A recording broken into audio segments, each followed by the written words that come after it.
Big drive energy, wacky Wednesday. I'm just going to start calling it wacky Wednesday every single week because it seems like something's going down every week. There was a holiday on Monday. We were at a bachelor party, which we'll get into. The tournament, the upcoming tournament, the Farmers Insurance Open, has already started. So we're not going to preview that at all. It'd be a little tone deaf to preview a tournament that's already started. And even though a lot of the things we say are tone deaf, we're going to leave this one alone.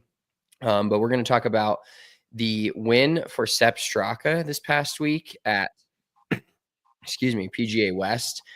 Interesting tournament as always, but Sepp kind of dominated. An impressive win for him. First PGA Tour winner from Austria, and now he's got three notches on the belt. We're going to also discuss the pace of play from that event because it was something. It was something on Twitter. It was something just in general, and we'll discuss what we think it means and if it's actually a problem.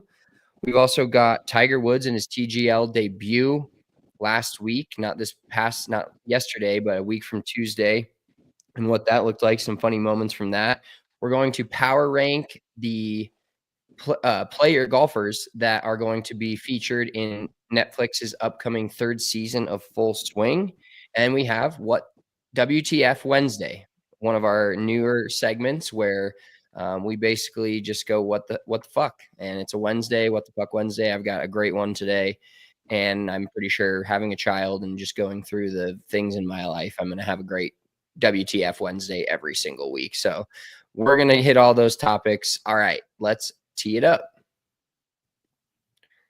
Buddy, you're in the CO, connected to the Wi-Fi at the old mom's house, doing it from a phone, looking crispy as ever.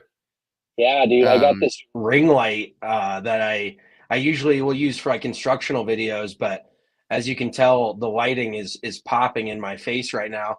And I have the Wi-Fi router right next to me, so that comes in handy because I'm down in this basement that's like legitimately half underground in our childhood home. So it does help to have the Wi-Fi right here. Hopefully I have some good connection, but yeah, man, I just a dipshit left my laptop in New Jersey, didn't think I'd need it, and here I am. So I am phoneless. I cannot look at my phone during the pod.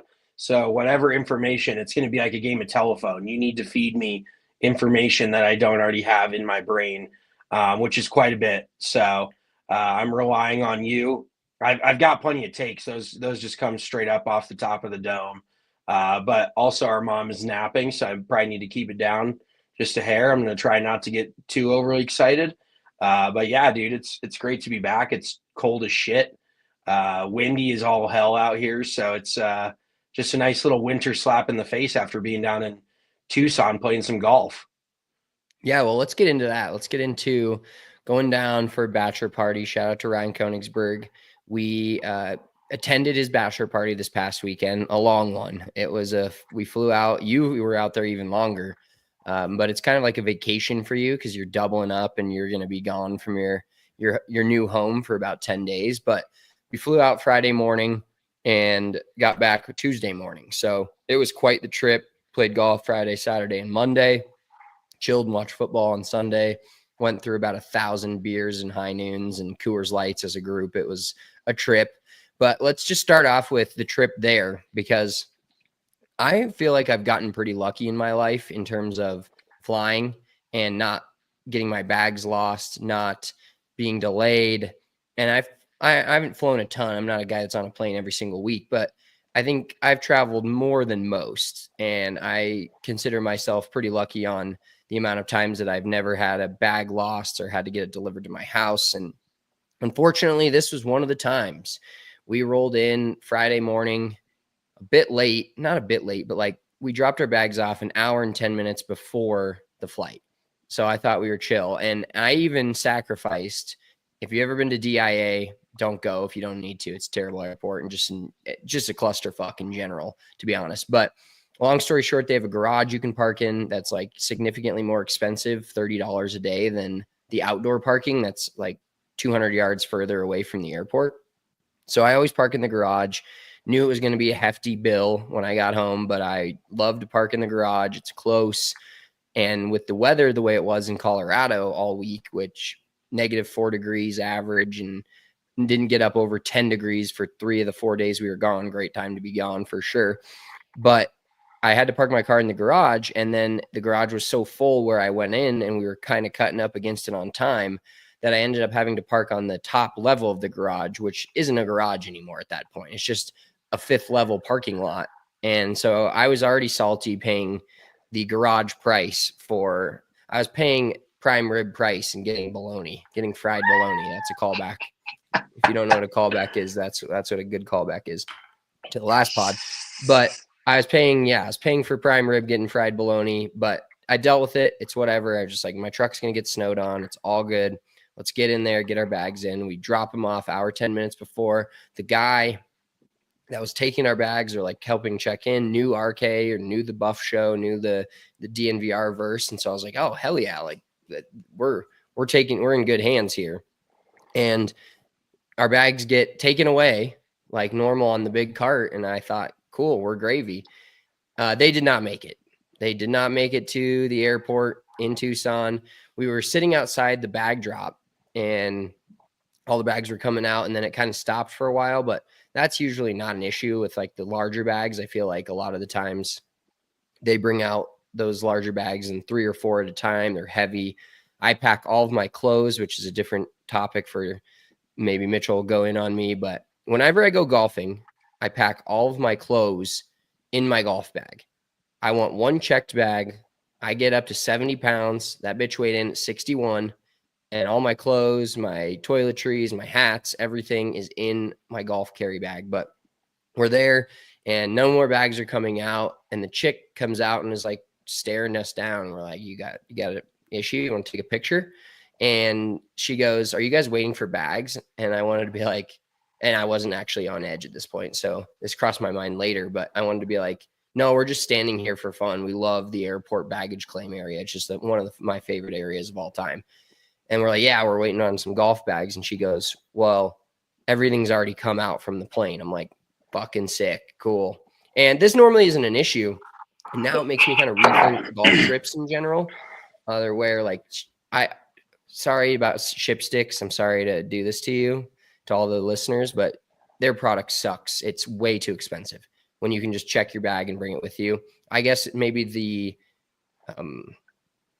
the niceness of it. What's the word? The convenience of it. The convenience of it, I guess, is a different story if you get it dropped off at the golf course. But I looked at doing it once. I got a little coupon and I was like, Jesus, even with this coupon, this is insane considering I get a free checked bag on my flight. So Ship Sticks not in the mix, but I did not have my golf clubs for the first round because we headed straight to the golf course from the airport. And it was kind of just a clusterfuck in general. You found us a cool spot, Star Pass, 2 hours. Great spot, great golf course. But we got there early enough to where it was kind of a mess because they don't have their grill's not open. They were doing renovations on the whole shop. So I walk in, I'm wearing a Rugrats Puma hoodie, which is fire. Just know your place, know the time, know the place for where to wear that. And on the golf course is not it. I had black joggers on, which I would wear on the golf course, my tennies, my Puma shoes, and then this Rugrats hoodie. And the guy was like, the assistant pro is pretty nice. He was like, yeah, I mean, you can play with that if you feel like it. And I was like, it's kind of like tight on my arms. And so I bought myself a nice little Star Pass jacket. Not mad about it, but had to do it. Had to rent clubs. Real quick, the literature. So I actually booked those tee times. There is no literature about the clubhouse being closed. And I probably sound like a boomer for calling it literature, but generally speaking, when you go to a company's website, a golf course's website, if they're doing renovations, especially during their busy season, they generally will do like a pop-up on their website saying, first thing, our clubhouse is under construction. We only offer this, this, and this. I mean, they had like mobile porta potties out there. They had an outdoor grill going, which was actually pretty cool, but it would have been nice to know that the clubhouse was under construction because I did not have a clue when we got down there. So I just wanted to add that in. Yeah, we would have went to a proper breakfast place had we known and sulked Gone to a snooze. Going to a snooze, a proper breakfast place with some good eggs, some bacon, maybe some Canadian bacon, which we still don't know where it's from. But no, so no clubs. I had some Callaway Max OS rentals, regular flex. And it was actually, as much as I hate the thought of playing without my own clubs, it really wasn't that bad. And we were playing 3 rounds. I was like, oh, if I get them for the second to third rounds, it's not going to be the worst thing ever. And honestly, pretty excited. I had a built-in excuse for the number I was about to fire coming off the airplane and playing a course I'd never played before. I did hit someone else's driver and wedges because looking down at a cavity back 60 degree as I'm trying to not thin one across the green is pretty daunting, to be honest. So I confidence inspiring, let's put it that way. No, so I used some of Will's wedges, and he had a Vokey 60 that like he never hit. Like he'd go over a shot where I'd be like, oh, he's probably using a 60, so I'm gonna wait for him, and he's got like 50, and I'm like, dude, what are you? Like, that's just the difference of me versus where I'm 60 everywhere guy versus some people who are not 60 anywhere guy unless they absolutely need to get it up quicker than a Viagra pill, and I'm using 60 everywhere, so that's how I roll. But I got to use his 60. The putter was a big mallet Odyssey, so it wasn't too bad. And overall, a decent set of rental clubs, to be honest. But yeah, I had a built-in excuse, and it was a 2-man scramble, so it was a decent day out there. But it was just not having my own. You're the only dude I know that would go club for club in your rental set. Like that is the equivalent of going shot for shot on an 18-hole round. You just gave the whole rundown of all the different clubs in your rental bag. List of things that I didn't need to hear today. Yeah, I mean, if I can't go shot for shot on the course, I might as well go club for club, in this sick. Oh my God, you clown. But how was your round of golf on Friday? And I just want to give a shout out to all the dudes. If any of the dudes are listening to this, a lot of them drunkenly told us that they'd listen to our pod. So appreciate that. And if you're listening, give us a rating, thumbs up. If you're watching on the YouTube, it helps us out. Subscribe to the channel. But a great group of dudes, 12 of us, all of them. We were the outsiders of the group. We've been friends with RK for a couple years and obviously love to play golf and go on bachelor parties. Who doesn't like that combination? But we were not like, a lot of them were friends from high school days, even some of them earlier. And so we had to meet most of the people that we haven't met or, haven't hung out with a ton more than 2 or 3 times before this and hang out with them for 3 to 4 days. And a great group of dudes all around. I had a blast with all of them. I can say nice things about every single one of them between the different drunken conversations we had in the hot tub or playing a game of beer pong or cards or watching football or golfing. So just a great group of dudes all in all. And I consider all of them like friends now. Absolutely, dude. I feel the same way. One of the tough things I had with the group, and if you know me personally, and obviously Spencer, you know me fairly well, I am one of the worst people with names that you will ever meet in your entire life. You could tell me your name and 3 seconds later ask me to repeat it back to you, and I probably couldn't. I don't know what it is, but my brain just disappears when I meet somebody. I don't know if it's my anxiety or whatever. Not anxiety, but when you meet someone and you're like, don't know what to expect. I'm more focused on somebody's handshake, so the name just goes in one ear, right out the other. So it took me forever to remember names. But then the whole group has like hockey nicknames. They're all like last names or iterations of their last name. That is, they call Max Shine China Box, like the fucking way that everything works into another name, which we were very familiar with. But when you can't remember somebody's first name, it's hard to remember their 4th nickname. So I was looking around all day, like, who is this? Who is this? Even on day 3, I was still trying to remember names. But my first round was a blast. I got to play with Dan D-Flow, who's fucking absolutely hilarious. He reminded me of like the mixture of one of the smartest people I've ever met and like Bubbles from Trailer Park Boys, just on the spectrum, fucking off the wall, smoking weed just as quickly as he could get it out of that fucking pen. I thought it was just a regular vape. Come to find out on like the 11th hole, and we've had, some extracurriculars. We've had some shots, some drinks, and on the 11th hole, Dan looks at me and he goes, "I'm pretty fucking high right now." I'm like, I had no idea that was weed, but mix that with everything else that we've been doing, and yeah, I could see how you'd be pretty fucked up. And he was just a trip, dude. The stuff coming out of his mouth was absolutely hilarious. Star Pass, it was so desert golf. Let's get into the golf a little bit because Star Pass was standard, I would say a tougher but standard desert golf course where pretty fucking narrow and you can't really miss fairways. There was really not a lot Great of for me. Great golf for me. Just up my alley. Yeah, that's what Spencer dreams about when he thinks of his ideal golf course. Just narrow fairways, a lot of cactus, not a lot of places to find your golf ball. But we did have a handful of dudes in the group that were either relatively new to golf or didn't really play much golf at all. And so I think they each went through a dozen balls. And I actually got to say this real quick, by the way. So I bought balls at Star Pass, and the round was $85 a man, riding 18 in January in Arizona. So I'd say, all in all, that's a pretty good deal. The course was in good shape, relatively. But it was $21 for a sleeve of Pro V1s. And I have never felt more just taken advantage of than spending $21 on a sleeve of balls. That is $7 per golf ball. And you know that everyone is losing a million balls out of that golf course. I think I lost 3 that day, which all in all, I would say is pretty damn good. Maybe 2. But yeah, I lost 2 because I bought 2 sleeves of Pro V1s and it ended up being $45. And I have never wanted to just take something and throw it right back at somebody behind the counter more in my life than that. And I was shocked. I was about to pull the, "Are you serious? Like, are you sure?" to the dude behind the desk. Like, "Are you sure you got the sleeve and not a box of like Callaway fucking ERC softs?" So everybody was scarred from that.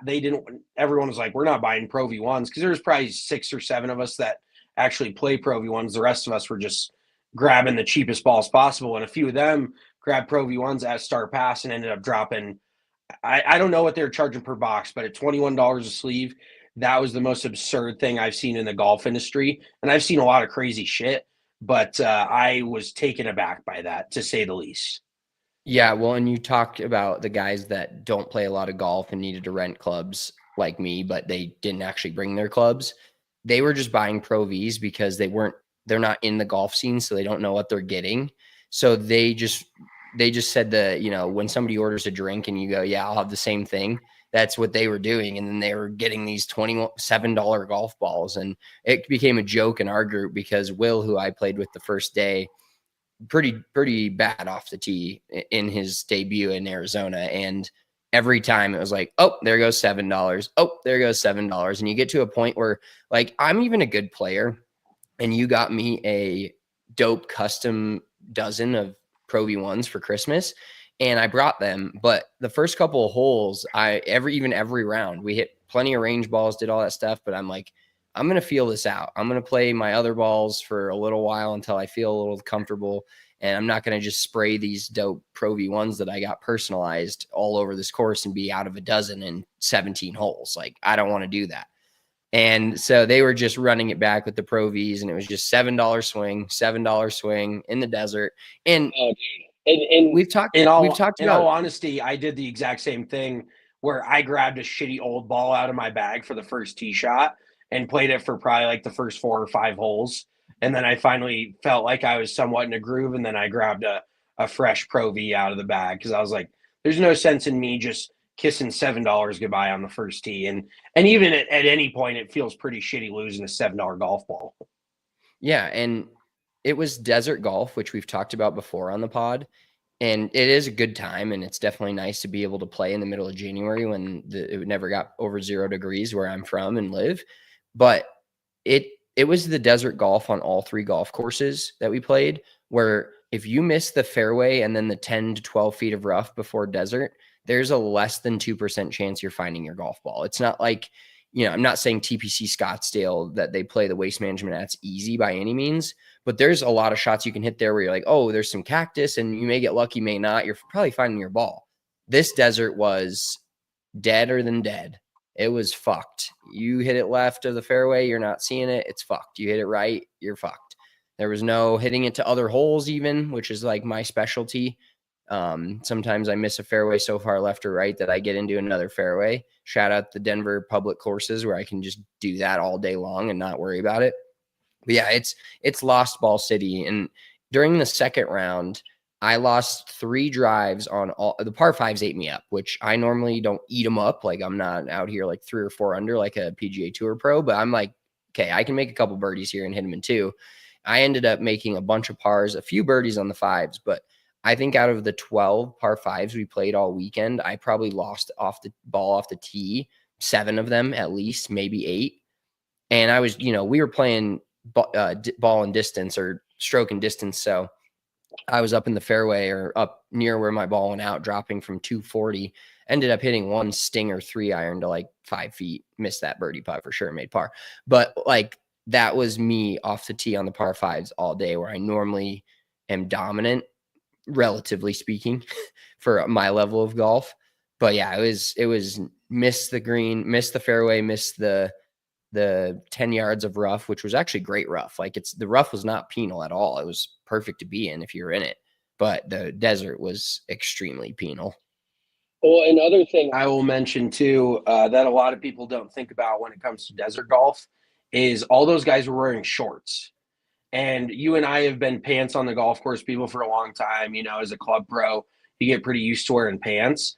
So now I just generally wear pants unless it's like 95 degrees. And in that case, I'll go to shorts. But they make pants nice enough to the point where you're not going to be, overheating no matter what. If you have some thin, good quality pants on, shout out Pins and Aces for their joggers. Those are on point. But a lot of these guys are wearing shorts and they're walking through the desert. They got fucking cactus in their socks. They got them scratching up their legs. Half these dudes look like they had been to war. And that's why I was like, I always wear pants, especially in the desert, because you don't know how many balls you're looking for. And especially if you're playing with some higher handicappers, you're going to be in the desert if you're not an asshole helping them look for their ball. And so I came out relatively unscathed, but I almost I had a few scratches on my arms and shit from some trees. And I looked at myself, I was like, I'm kind of battered, dude. Like I look like I kind of been through it. Yeah, so those guys did not think about bringing pants, and that is something I would always recommend on a desert golf trip. No matter where you're playing, you never know what you're going to get into. So pants are always a good idea in the desert, in my opinion. Unless, of course, it's 115 degrees. And in that case, either you shouldn't be golfing or you're paying fucking $60 for your round at some of the best places down there. But yeah, overall, so then we went to, like you were saying, we went to the gallery for Saturdays and Mondays rounds. And that place is just a big, really nice, high level country club that shout out to Campbell for getting us on out there. He's a member. And the place was just pure, bigger fairways. Like it was my kind of course because it was challenging, but it wasn't Mickey Mouse. It was just very good, tough golf where you had to hit good golf shots. The second day we played the South Course where they hosted a live event last year. They used to have the match play, and that is one of the bigger, more wide open desert golf courses I've played. But at the same time, it was still hard because the greens were massive. The fairways were pretty wide, but it was playing long. We played it from like 6,900 yards. We didn't even play the back tee, and it was windy, and it was playing fucking long. Like I know what a long course looks like, and I'm not the longest hitter, but number one was a 560 yard par 5 straight into the wind. I hit driver 3-iron sand wedge. Then number 2 was 450 yard par 4. Number 3, I want to say, was a 450 yard par 4, and then a shorter par 3. Not shorter, it was 185. Yeah, and it then was another 185, and I bust 7-iron, and I think I'm like pin high, and it's like 20 feet, 30 feet short of the flag on the green, barely scraping it. And I'm already struggling. The wheels are already falling off. The oil's already leaking, and I'm like I'm like, oh, cool. Maybe I can get something in tight here and roll something in. No chance.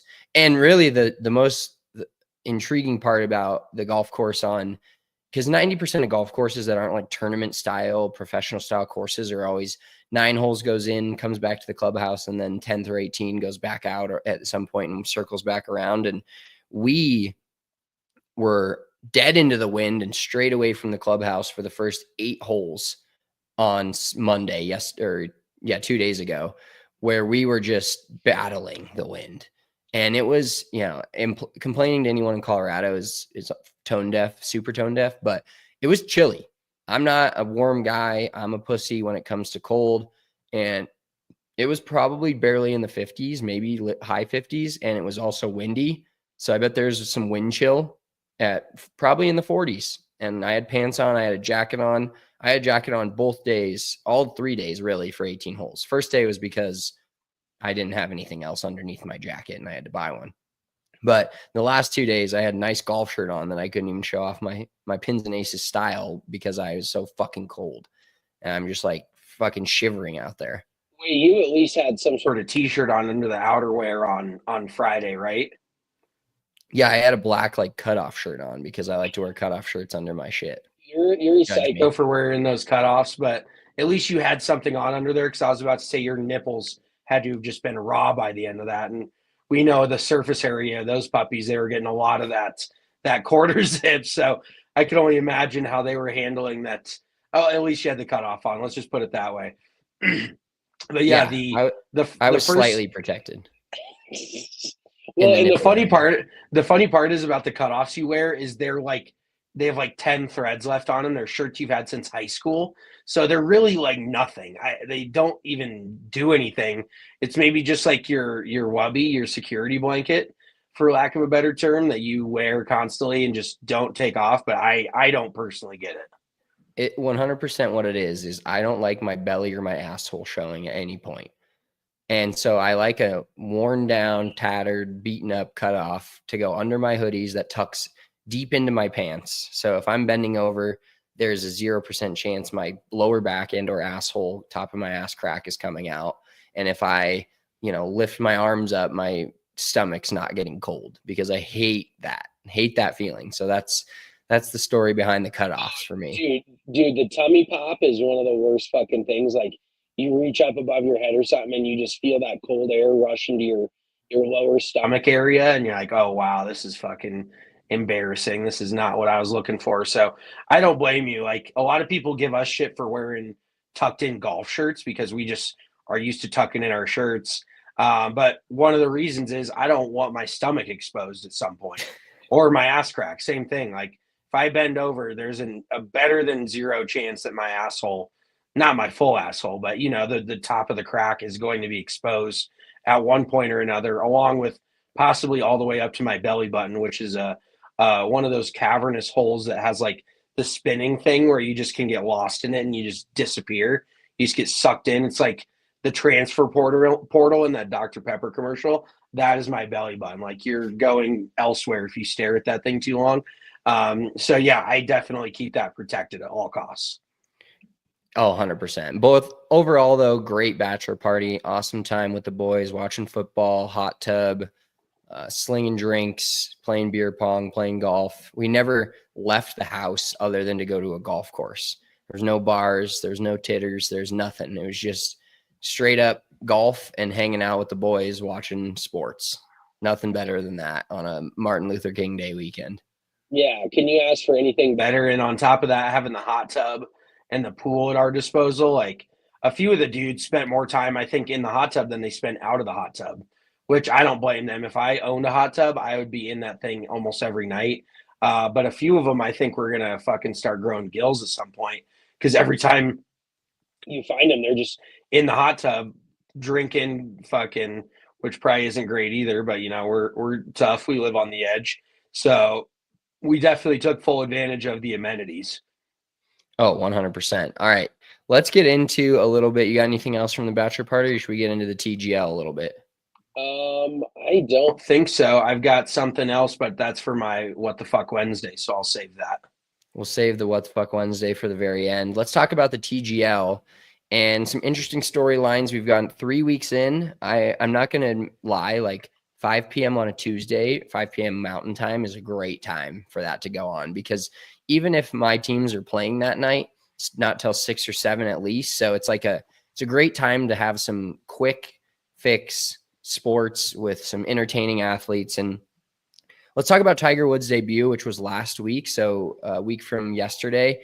And other than the fact that the New York Golf Club absolutely stinks and they get just barreled over by not only Atlanta, but also the Bay Golf Club, they are terrible. Sorry about it, but you know, Ricky they're Fowler's not good. And already looking to hit the transfer portal because he's fucking the worst TGL player in its early history that we've ever seen.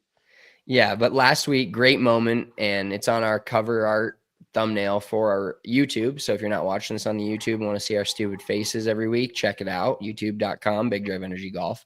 But Kevin Kisner, I think we alluded to it maybe when we were talking about the TGL before it even started, or no, it was the first week because somebody tweeted, Kevin Kisner's playing next week. Is he going to be able to even hit it to the screen?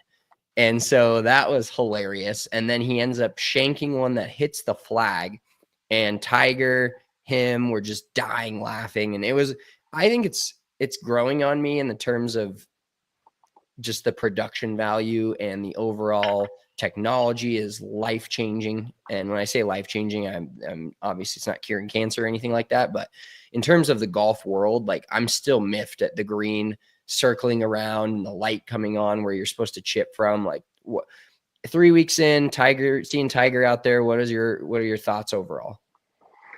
Yeah, I mean, So we watched it a little bit last night, but week one had the pop because it was brand new. It was the debut. We were kind of curious to see what was going on. You know, the mic'd up situation, the grass versus turf situation, the green, all that. So that definitely piqued my curiosity. And then week two, you've got Tiger, so you've obviously got the Tiger bump. But then I feel like yesterday it was a little bit more exposing of where the TGL is headed long term. I'm not saying it's not going to be a thing, but it's just not a world beater unless you've got a Scotty Scheffler or a Tiger Woods, or unless you've got the big names pulling in viewers every week. Yesterday, I saw a bunch of tweets about Cam Young saying 0 words during the entire round. So he was as compelling as usual. And just not having that star-studded week this last week compared to the previous weeks, I think definitely is a little bit more telling of where the TGL is going to be on a regular basis. You know, Tiger Woods, they could put a video camera in his bathroom of him taking a shit, and 1 million people are going to watch it. Just that's how Tiger Woods is. That's how much everyone wants to watch him. So of course they're going to do numbers when he plays. And then week one, they're definitely doing numbers, you know, the whole opening night deal. So now we're starting to get more into just the regular season. And it's going to be interesting to see how they can, you know, maybe build some matchups to make people want to watch it. Because otherwise, like I already saw from week to week that they're playing some of the same holes. I would rather see them play like different holes, get more creative, or just play golf courses. Like that was one of the things right off the bat that I was not a fan of, is they just have them jumping all over a bunch of different holes, which I didn't really understand. So I think they're going to have to mold it a little bit, and it is very early in the process. But now, where, like I said, once again, now that the superstars are out for a little bit, and there's no Tiger this week or whatever, they're going to have to find different ways to get people to watch. Yeah, and I think building up I love Matt Berry on it, and the fact that Scott Van Pelt is in on it too and kind of talks about it afterwards.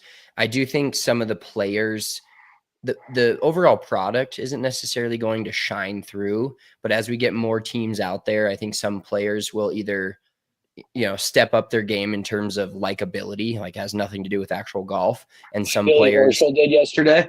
Yeah, Billy Horschel rolling in with the chain and doing his little boxing intro was like cool. That was something I didn't expect from Billy Horschel, but that for me, literally that 10-second interaction with him in front of the camera changed a little bit of my perception on him in general. That, you know, they know they're out there making some money and it's fun and it's a cool new product, but like you said, Cam Young not talking at all. The PGA Tour doesn't want that, and the TGL doesn't want that. And having stuff happen like it did the prior week with Kisner shanking one, and Tiger and Ricky, or no, it was Tiger and I don't remember who it was, Tiger and whoever laughing, and they just couldn't stop laughing about it. That's the stuff that like that's the equivalent of sending a 10 handicap out to play PGA Tour courses that people want to see and have talked about. Now you're not going to get a shank every single week, but just the overall team camaraderie and guys laughing about stuff like that. And as you talked about Cam Young, the first hole they played yesterday was Temple. It's called Temple. It was like a fake hole. It wasn't real. And it was like a literal hourglass where the fairway at like 270, 280 was only 19 yards wide. And so you had to either carry it over that or hit it short of that. But it was two triangles, perfect triangles. And Cam Young just blitzes the first one left into the penalty area and started the boys off on a not hot start. But New York Golf Club's got to go back to the drawing board because they're struggling. Oh yeah, they might have to build a second TGL league so they can relegate New York Golf Club because they're already getting blitzkrieged by just about everyone.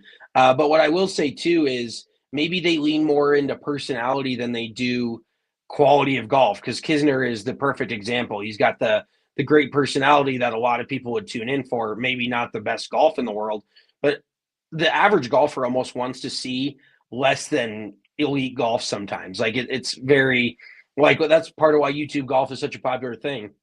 There's not millions of people out there that just want to see good golf. They want to see maybe some bad golf with a little personality behind it.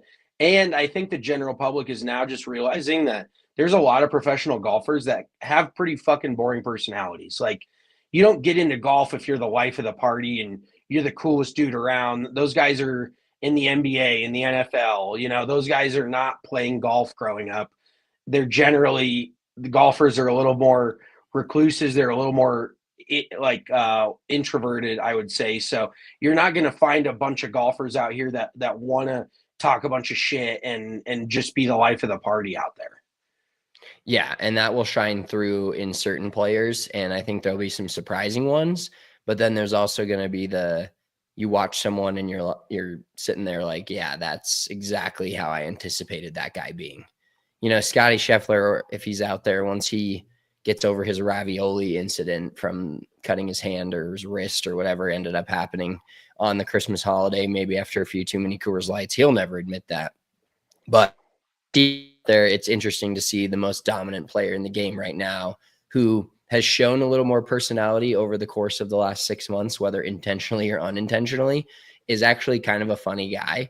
And so that'll be fun to see him out there when he gets out and plays in the TGL. So some good moments so far. Like I said, New York Golf Club got to go back to the drawing board a little bit. But overall, for what it is, where they put it, decent to better than average product with insane technology that I still don't understand what the hammer is.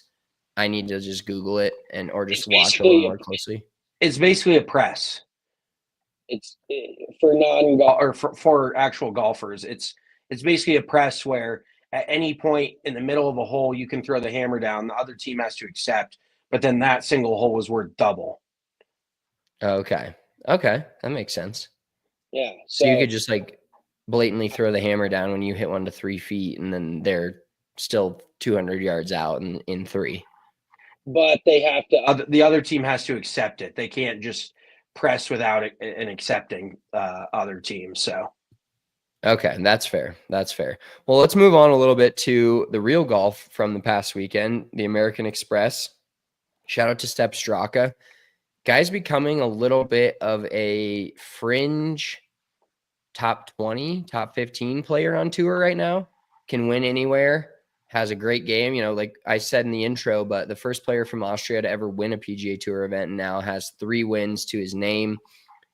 There was some guys like you feel bad for in a format like this. Joel Damon goes out and shoots 8 under the first day. He's one of the tops on the leaderboard, shoots even par the next 2 days, which 8 under gets you in the cut on, I'd say if there's 45 tour events, probably 42 of them, maybe 42 to 43, maybe like the John Deere. There's a couple more that you'd have to get into double figures, but poor Joel Damon ends up missing the cut. Guys were out there shooting 9, 10 under the first days and didn't end up sniffing the leaderboard. But Sepp Straka, great week of golf. And before we talk about the pace of play, I know one of your favorite golfers. I'm not ready to say he's back yet, but I think Justin Thomas is going to be he's going to be closer to the player he used to be than the player he's been the last couple of years. He's had some good finishes already.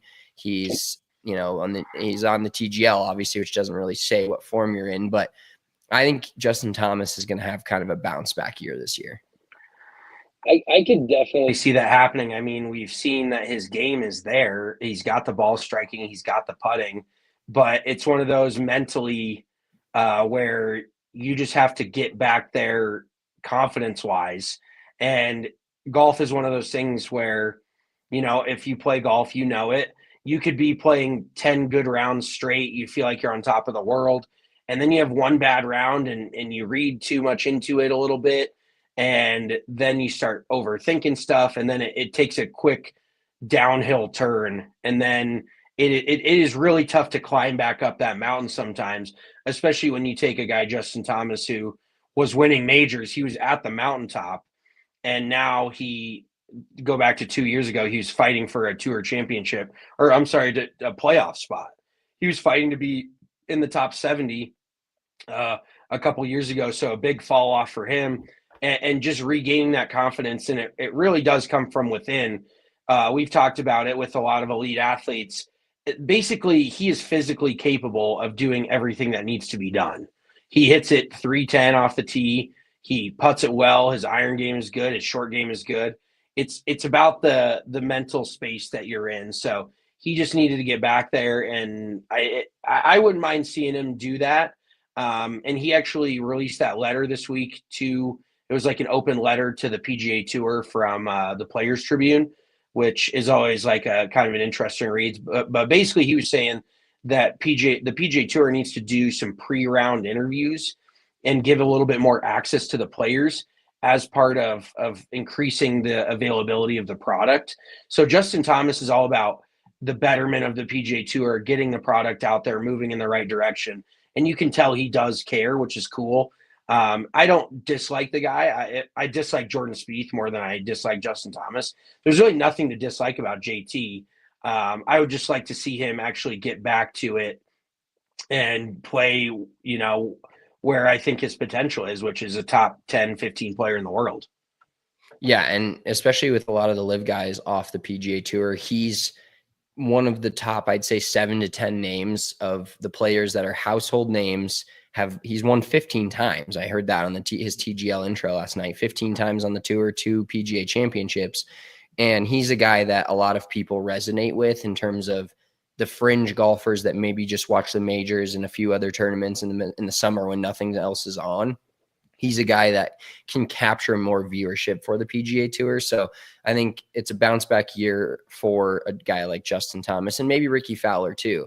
We've seen him play some decent actual rounds of golf. We've seen him a couple times on the TGL, but overall, Ricky Fowler's a guy that could really, that group of kids that loved him as 7-8-year-olds, I don't think have lost that, but they're probably now 15, maybe older when he was in his prime, if you will. Hopefully he's not all the way past it, but when he was playing good golf, a lot of kids were dressing in the orange and he was a fan favorite. And so I think Ricky Fowler getting back to a guy that he used to be, and maybe not necessarily that level, but the guy that won the Players, that is the Ricky Fowler a lot of people want to see, and I think could really help the product of the PGA Tour. And that goes back to TGL a little bit in terms of what Justin Thomas said, is that's trying to get more eyes on who the players are versus just the game.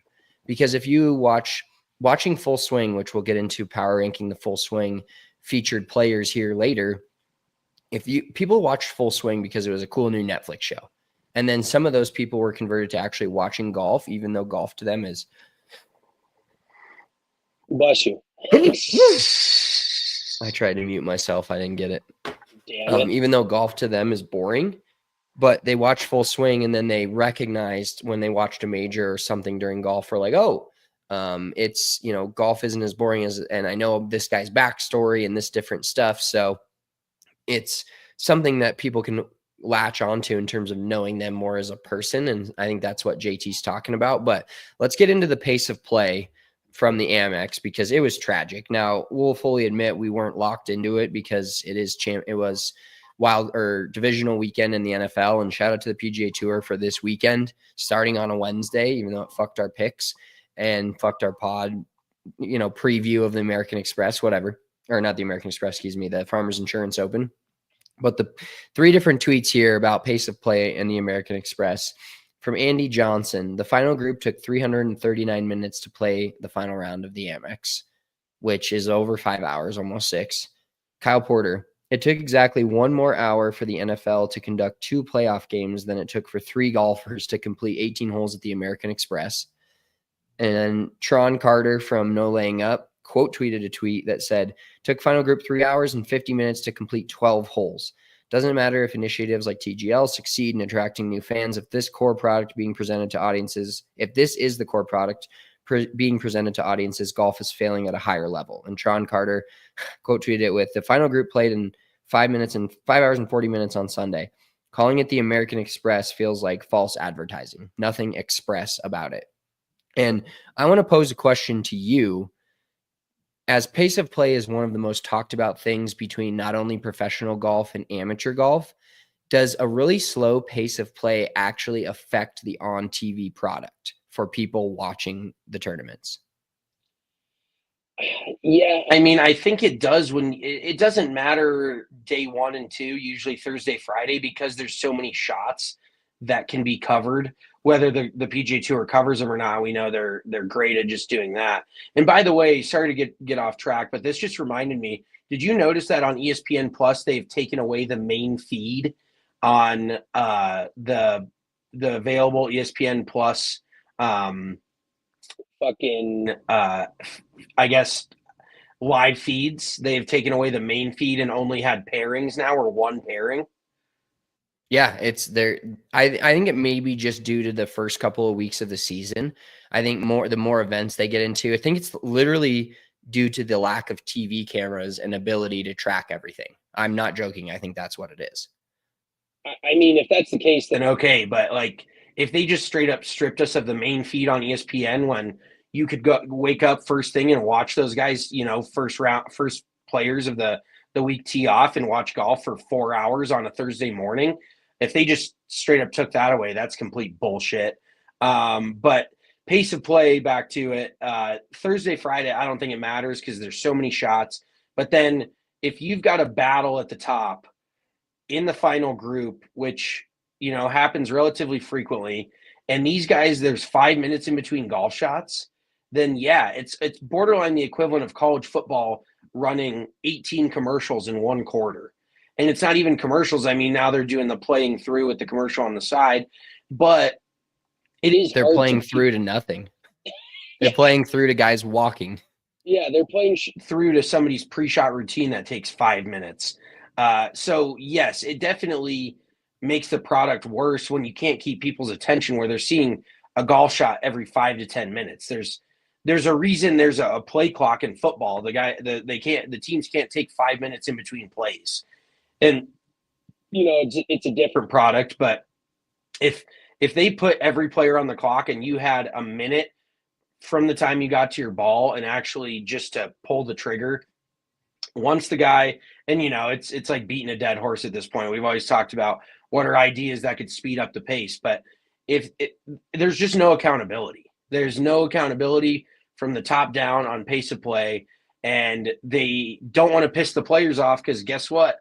Live's right there. They could just hop to Live, so if the PGA Tour didn't have any leverage already, they really don't with enforcing pace of play problems. So it is just a no win here, because the players aren't going to speed up if they're told not to, and the slow play makes for a bad product. So yes, it is very frustrating. Like, sure, more golf is great, but then there's times where the broadcast cuts off because they simply run out of time to cover the final round. And then you got to go find it on the fucking CBS app or something like that. It just is very unfortunate. And there's a lot of things wrong with golf from a TV standpoint and from a PGA Tour standpoint. And this is one thing they need to iron out, because that is where they make their money. They don't make their money from the gate or from food. Sure, maybe 10% of their money, but 80 to 90% of their money probably is coming from TV deals. So they need to sort some of that out, because the ratings, I'm sure, are just bad at this point. Yeah, and we won't really get into the ratings and like what they mean for another couple weeks. I think really the PGA Tour season starts for a lot of people at the Masters, and then they watch the Masters whether they're a casual fan or an avid fan. If you're an avid fan, you're probably watching every single weekend no matter what. But I would even contend that this week is kind of the start for a lot of people too, where once they get to Torrey Pines, that's a pretty recognizable golf course. You know, we're almost to February. A lot of people don't really care about Hawaii, the old Bob Hope, now the Amex, whatever. That's not really a compelling tournament, but I think a lot of people do tune into iconic golf courses like Torrey Pines, which you're going to get 2 of in the next 6 weeks. So if you like Torrey Pines, get ready to learn more Torrey Pines. But yeah, I think a lot of people, like you said, even they do not start tuning in until first week of April, and then it's really April to August when there's no football going on, basketball's in the playoffs, and NHL's in the playoffs, that kind of thing. Yeah, it's that Sunday matinee watch where a lot of the stuff doesn't start. I mean, Sundays are reserved for football in the fall, but when you get to the summer, yeah, there's some baseball games on around that 1 o'clock, but that 3-4 o'clock in the afternoon is when you really own, the finish of a major or the finish of any PGA Tour event, especially if it's captivating. There's a couple players that are right near the lead. That's when they can really capture those TV numbers and, hopefully get back to a point where it's like a lot of people are watching a good amount of professional golf again and watching this podcast and listening to us talk about it. Let's flip over and change gears, talking about the new season of Netflix is Full Swing. It's released February 25th, so we're about a month out.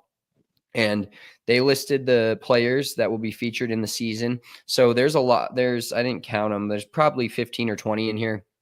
Let's just power rank the top. I don't want to power rank all of them because you can't see. I'm going to be crossing them out on my phone on the edit button here. But let's power rank the top 3 and then the bottom 3 that we think are the most intriguing. Now, should we do it from our perspective, or should we do it from a perspective of like somebody that doesn't really pay attention to golf, that what they'll get out of it? I mean, I would. Yeah, I don't care either way. Maybe you do the perspective of the average non-golf watcher, and I'll do our personal perspective because I feel like we're pretty similar. But go ahead and read the names off. Number 1 for everybody listening, and number 2 for me because I don't have it in front of me. Cool. We've got Ludwig Aubert, Keegan Bradley, Wyndham Clark, Joel Damon back again, Bryson DeChambeau, Tony Finau, Ricky Fowler, Adam Hadwin, Min-Woo Lee, Min-Ji Lee, Shane Lowry, Rory, Justin Rose, Scotty Scheffler, Neil Shipley, Nick Taylor, Sahith Theegala, Justin Thomas, Camilo Villegas, and Gary Woodland. That's a lot. I mean, I think partially there's a lot of those guys are in there because of the President's Cup. So I don't know if there's extensive coverage on a lot of those dudes. So it'll be interesting to see who they do extensive coverage on versus non-extensive coverage. But you go top 3, bottom 3, and then I'll go. Okay, I'd say top 3 for your average, everyday, non-golf head that pays enough attention to watch Full Swing and maybe pays enough attention in the golf world. I think I would go Bryson number 1. I know it's kind of a chalk pick, but I think enough people know about Bryson's YouTube from his other and the crazy different stunts he's pulled that they would be interested in seeing what he's like. And it'll also be interesting because they've so focused on the PGA Tour the past couple of years on Full Swing that seeing what it's like to be on the Live Tour. I mean, they had Brooks and Dustin when they moved over and talked about it a little bit, but more, this will be like, okay, you've been on the Live Tour for 3 years now. What's the over the past couple of seasons? So Bryson's number 1 to me. And then number 2, I think Neil Shipley. I think Neil Shipley being a guy that people will see and be like, maybe they saw his Masters side-eye scenario or something like that. But I think Neil Shipley, and we talked about him solving SAT math equations, just some interesting things like that. And a guy that looks like that maybe gives some people some John Daly vibes, and just the interesting dynamic of being a younger player on the PGA Tour that's kind of like fought his way up and played as an amateur. He's not even fully on the PGA Tour. So that'll be kind of one of the only guys that's probably not a full-time PGA Tour member or has PGA Tour wins. He's the closest thing to like a mini tour or lower level tour guy that you're going to get. Yeah, and then I'll go number 3 in the top 3 of I'll go Camilo Villegas in terms of people that will see, once they start learning about him, if they do in fact do a deeper dive on him, the fact that he was like a really popular player on tour 20 years ago and had his own style, did the Spider-Man, and then basically disappeared and is now back to competing at lower level tour events. His name's in a lot of them. I think that's an interesting roller coaster of the game of golf that people that haven't been like, oh yeah, Camilo used to be good, now see that he's gone through what, and hopefully he talks about that, talks about what he went through going as low as he did and not being on the PGA Tour and then coming back. And I believe he won 1 or 2, like 2 years ago. I think he won an opposite field event either last year or the year before. I hope it was last year, and I hope they got that coverage because that would be an electric one. Yeah, and then I think, let's go bottom 3. I think bottom 3, I would say Ludwig Aubert, just from a standpoint of not watching golf a ton and realizing that guy's like a robot. I think he'll be pretty boring and not as open about his whole, like, he's just kind of like, if you're a non-golfer and you see Ludwig Aubert and you know how good he is, even if you like heard how good he is, you're like, oh, fuck this guy. He's just a fucking golf swing robot and he's from another country. I just think I just don't think he'll open up as much and be as fun. And then maybe like Shane Lowry. I feel like Shane Lowry, you have to know golf a little bit more and know what he's like in order to really be appreciative of what he is. Because on the surface, it may just look like he's kind of just this older on the PGA Tour realm, like fun guy that just kind of just chills and plays golf. I'm just a chill guy is what I see Shane Lowry, where people won't be like, oh, it's kind of insane how good he is when he, drinks and parties and has won an Open, but I don't think people will see that. And then I'd say probably Adam Hadwin. Like I'd go either Nick Taylor or Adam Hadwin, but since Nick Taylor had such an insane win last year that probably was heard by even a lot of non-golfers, I think 2 years ago, wasn't it? Or maybe 2 years ago that he won the Canadian Open. I think that will, I don't think either of those two guys, but Adam Hadwin seems more to me like his wife is funny, but he's not kind of scenario. So maybe his wife gets in there and that part can be pretty funny. And she talks about her tweeting about all his stuff because that's always a big hit, especially with the wives or ladies out there that see her tweets and don't even know who Adam Hadwin is. So maybe I'm wrong on that, but those would be my bottom 3 in terms of boringness / to the non-golfer. See, so I think you got it completely flipped. Like, I think there's going to be a lot of like non-golf watchers that strictly want to see Bryson DeChambeau, Scotty Scheffler, and Ludwig Aubert. I don't think they're interested in the Neil. They're not to say that they won't come out of it interested, but I think they're going to tune in for the big names. They're not, there's a lot of interesting storylines around other sports, but if there's not any big names attached to them, people flat out aren't going to watch. I mean, the Houston Rockets have a lot of really nice pieces, but they don't have one single guy that I can name off the top of my head. And even though they're pretty fucking good, I really don't care to watch them. Maybe I do watch them and they end up being a fun watch. And I'm like, oh, I'm glad I watched that. And they kind of are. But that's kind of relatively speaking what I'm saying to your average golfer. They're not going to tune in if they don't recognize the name. Well, but I think the beauty, what you're missing about the show in general is that I think everybody's watching this no matter what. Like, yeah. I think this isn't a show where everybody that I heard that really liked the show, a Netflix show, you're going to binge and watch every episode. And I think when they from that perspective where they don't know how good everybody is, maybe let's just say they don't know all these players, like seeing a guy like Neil Shipley, you'd be like, whoa, what's that guy doing on the PGA Tour? And what's, he's and his quirks and stuff like that. I think that's where the interesting part comes in, because it's not like a podcast that you only listen to the good interviews on. This is a show that you're going to watch every episode back to front and then come out of it with like the interesting or non-interesting guys. Yeah. I mean, I definitely think that Minwoo Lee is in the public's top 3, one that you may have missed, because there's just a lot of people that know him from Instagram and his social media shit. So I would go, if I had to go public top 3, I would say Bryson, Minwoo, and probably Scotty or Rory or one of those guys. And then, yeah, I mean, Nick Taylor, Adam Hadwin, they don't really. I think they probably are going to be featured because of the President's Cup, it being in Canada last year. So I imagine that's why that association happened. But for us, my most interesting three. So that's where I thought it was opposite, because my most interesting three will be Neil Shipley, Camilo Villegas, and probably Bryson, because Bryson's just fun to watch. And I think that's the beauty of Bryson is you can either be a hardcore golf head or a non-ball knower, and you still want to watch what Bryson is up to just because he's a pretty polarizing dude. So I would say those guys are in the top three. But even Nick Taylor and Adam Hadwin, I think it's very interesting. Adam Hadwin actually just moved full-time to Kansas from Scottsdale. I think he's a Saskatchewan boy.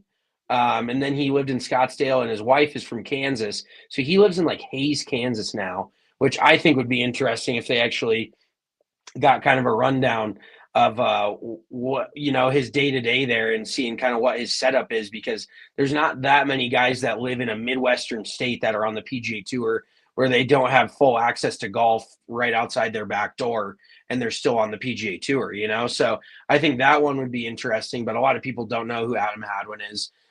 Nick Taylor for sure. I think a lot of people don't even know. There's so many new golfers that they're like, who's Camilo Villegas? Like, I think that is one for us that would be a lot of fun. And especially, like you said, he lost his daughter tragically a few years ago, and then he comes back and wins. Like, that's a hell of a story, because we grew up loving the dude with his old painter's cap and, his antics on the putting green, and just such seems like such a good dude.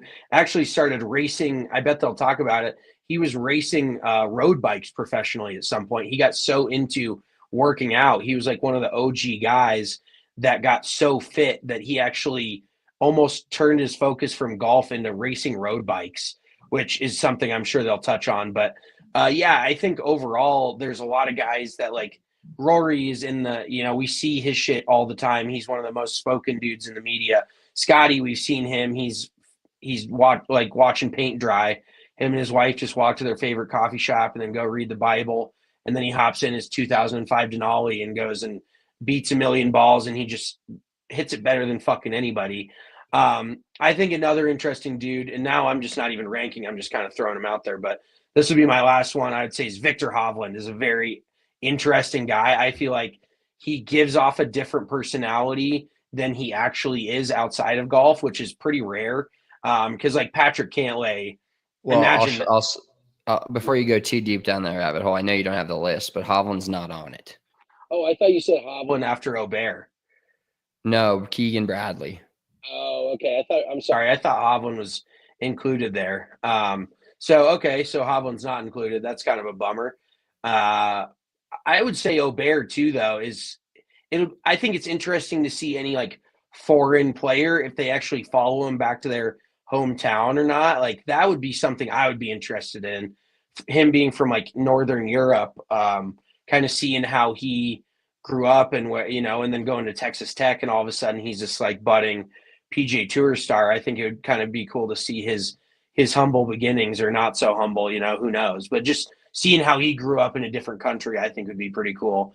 But yeah, I love the fact that they're incorporating more non-mainstream guys, like, and everybody's going to tune in for Joel Damon too, because he won the hearts of a lot of people that first season of Full Swing.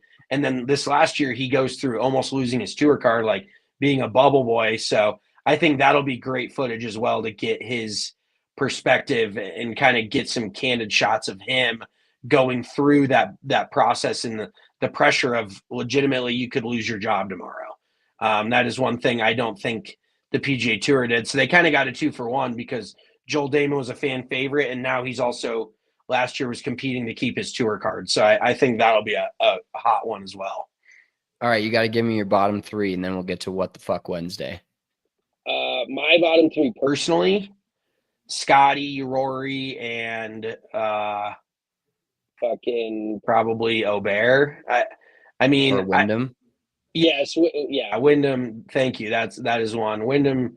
It doesn't strike me as a guy who's going to give a lot, who's going to get real personal. And a lot of the golfers don't. I'd say golfers are similar to hockey players in that way, where they're pretty closed off. They're pretty like personal lives and work lives pretty separate. They're not like huge into sharing. And that's where, see, I think Shane Lowry is going to be a great watch. I mean, I think Justin Rose could be a pretty boring one. Rosie's your pretty run of the mill, like just he's grinded his ass off for the last 20, 25 years playing golf. But Shane is a guy that like owns a bar over in his hometown. He is definitely more of a sports fan outside of golf. Not saying the other guys aren't, but I think Shane-O could end up being a people that a lot of viewers walk away and say, I like Shane Lowry and I want to root for that dude now. Yeah, I feel that. All right. Let's get into What the Fuck Wednesday. We forgot to do it last week. New segment just slipped our mind. We got 2 minute golf. I'm too excited and we just slipped it. So I'll start out with my What the Fuck Wednesday. I went to the gym today after my nanny came over, took my kiddo. And I go to the gym and I'm at a new gym. I went last Wednesday was my first time. This Wednesday is my second time. You didn't tell me you're at a new gym. Why didn't you share these? Well, I go to the rec center here by my work. And so it's new. Everything's new for me. And I locked myself out of my locker last week, a couple other debacles, but this week is the real one. I was packing my kids, up in my shit. I'm trying to pack, get ready for the nanny to come over, get ready to leave. And I end up in shorts, fucking forgot to pack pants. So what the fuck? I was too speedy. I was changing after the gym. I showered. I was ready to go to work. I pull my hoodie out, pull my shirt out, no pants. So luckily I have an extra pair of just Puma shorts that almost feel like swim trunks. It's awful. And it's like 30 degrees here today. So I look like that complete Colorado asshole. It's like, I'm too tough. I'm wearing shorts and I'm not tough. I'm the farthest from tough. And so I'm out here wearing shorts in 30-degree weather because I forgot to pack pants. Well, that's even the funnier thing. I know that you said you were going to the gym, but your nanny was like, "Oh, you're wearing shorts," and I was like, "Yeah, like I knew you're going to the gym, but that's just fucking great that you end up in the same pair of shorts that you worked out in." No, I have fresh pair. Let's get it clear. I had a fresh pair and I had a clean pair in my bag that I did not work out in. I thought I was gonna have to wear my workout shorts in here, but then I scrounged up a fresh extra pair. On the level of things that you wouldn't want to wear to work after your workout, I would say shorts are pretty low on that list. Like shorts can get gross, but they're not. You have a layer of, your boxers. If you're sweating, your boxers are absorbing most of that. Where if you didn't have a change of shirt and you had to go with like sweat rings all over a fucking shirt, then yeah, I would be out on that. That would be a no-go. I look like a scrub. I just look like an ass in a scrub together, all in one. That's not too far from standard for you. My What the Fuck Wednesday happened during our round Monday. So the second hole, there's like no houses on the gallery south course. So they're pretty minimal. Like it's a pretty secluded golf course in the desert, not very many houses. So you feel like you can kind of piss anywhere, as a dude, you just let it fly. You find the nearest cactus, don't get too close to it, but you find the nearest tall bush or cactus, you let it fly. So second hole, there's this big waste bunker that runs up the entire side of the left side of the hole. And we're in a very secluded area. So I drive over into the waste bunker, which you can drive in, which is fire. I drive over there and I'm kind of just taking a piss, not on my cart, but behind my cart into this bush. And then I see a cart. The only possible way somebody could see me was from the tee box, because it's pretty like a galley, or I don't know what you'd call it, an alley. I don't know why I said galley instead of alley. It's pretty much an alleyway from the tee, obviously, all the way down to the fairway. But other than that, it's surrounded by 10, 15 foot tall bushes. So it's like the only way someone's going to see me is if they're on the tee box. And I knew that you were in the group behind us, whatever. So then I forgot that we were playing as threesomes because the first two groups were 3. So I see this dude, and the marshal had just driven by us on the tee box. So he was on our asshole all weekend. Yeah, the marshals need to chill the fuck out a little bit. But I also understood that's a thing for a different time.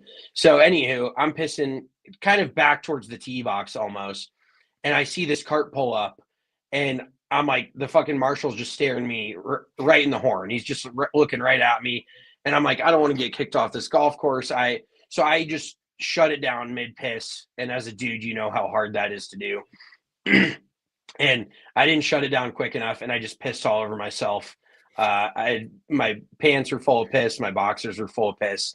So I'm like trying to go play golf, and I'm just soaked myself, soiled myself in front of everybody.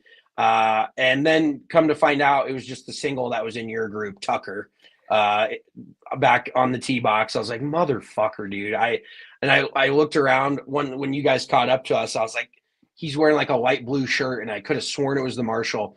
Turned out to be Tucker. So I basically pissed on myself for nothing. And that was my what the fuck. Like, just use your brain and realize that you're fine over there. But I just have PTSD from people calling the pro shop about.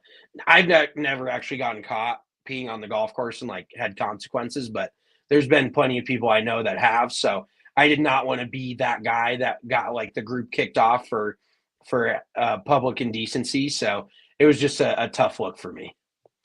Yeah, that is a bit of a tough look, but at least you were literally pissing down your leg. I was figuratively pissing down my leg in the golf course all of Monday. It was a treat. So it was a tough course, man. It was a good time though. We've got both sides of it. Well, appreciate you all tuning in to Big Drive Energy. Make sure you like and subscribe our YouTube channel. Give us a thumbs up on this video if you're watching it on there. If you're listening to this on Apple Podcasts, Spotify, etc., give us a thumbs up. Give us a good rating. If you appreciate our podcast, we always appreciate those. We're going to have a great weekend. We're hanging out here in the same state for a couple of days. Enjoy the Farmers Insurance Open. It's a good tournament, even though all the guys dropping out. Willie Z, my pick, dropped out right the morning of. Great stuff, but enjoy the Farmers Insurance Open. Enjoy Conference Championship Sunday in the NFL. We'll be back on Monday to talk to you all about it then. Until then, have a great weekend. Peace.